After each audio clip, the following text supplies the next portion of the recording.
you know, being a person of color, being coming from a family of farm workers, I know that that particularly Latino people in general aren't going to be the most. They're not going to be the most vocal all the time. Some of them, absolutely, but a lot more than you might think are quiet, more reserved, and not as willing to be in front of a camera talking to you about their life story. But what I think that, you know, my culture does, and what I think I bring to the table, is that I know and I understand that there is a story there.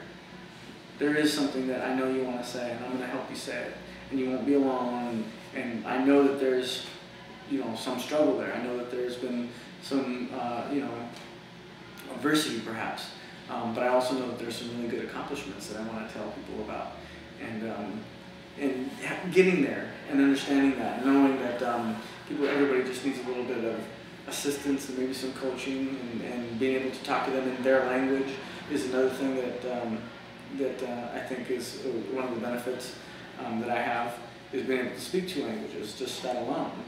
And you know, and approaching other people that speak many other languages. We've done videos here at PBC in Chinese, well, in Mandarin specifically.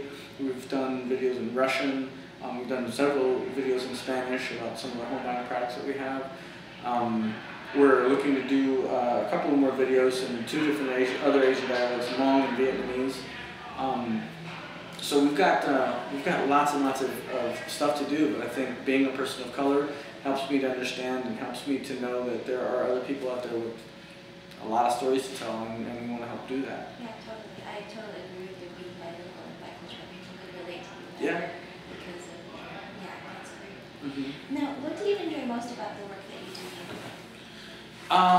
What I really like about the work I do at the Portland Development Commission is that I like the freedom to tell the stories that are interesting to me, and I'm interested in everybody's job here at PBC. I can go from the first floor to the 7th floor of this building, and on every single one of those floors, there are people doing really amazing things, really amazing work. The projects that we're involved with here have such long-term impacts on the city.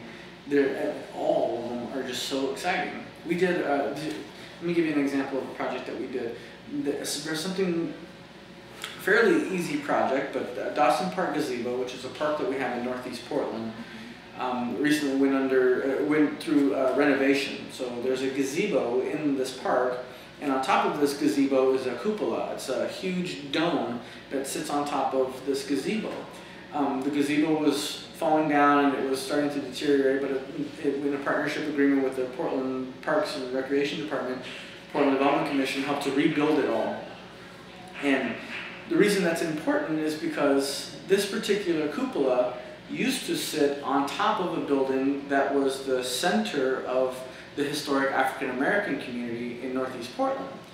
And being able to hold on to that piece of history, being able to salvage one physical part of the history of Portland, and make sure that it's got a future, 50, 60, 75 years from now, it's very satisfying. That's a very satisfying story to tell, where we're able to, the Portland Development Commission is able to recognize that we've got a long history here in Portland, and that it is very important, and that we put our energy and our effort and our resources into salvaging a piece of that history and making sure that it continues for all of the people that can enjoy it from now, hopefully forever.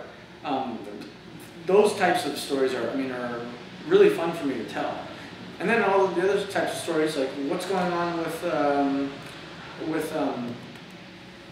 any building that you see a big crane of over the city, chances are the Portland Development Commission is involved in it in one way or another. As the skyline changes over the city of Portland, we've got a hand in that, and I'm sure people want to know what's going on. What's that building going to be? Is it for business? Does that mean more jobs are coming? Is it more housing that we need desperately, more affordable housing? Is it, what is it? What's going on? Try to undo some of those mysteries, and it's good to be able to be the person that can provide those answers. And so I like that. I like that I'm free to do pretty much what I'd like and tell the stories that I'd like to tell. So yeah, it's great. Now, so if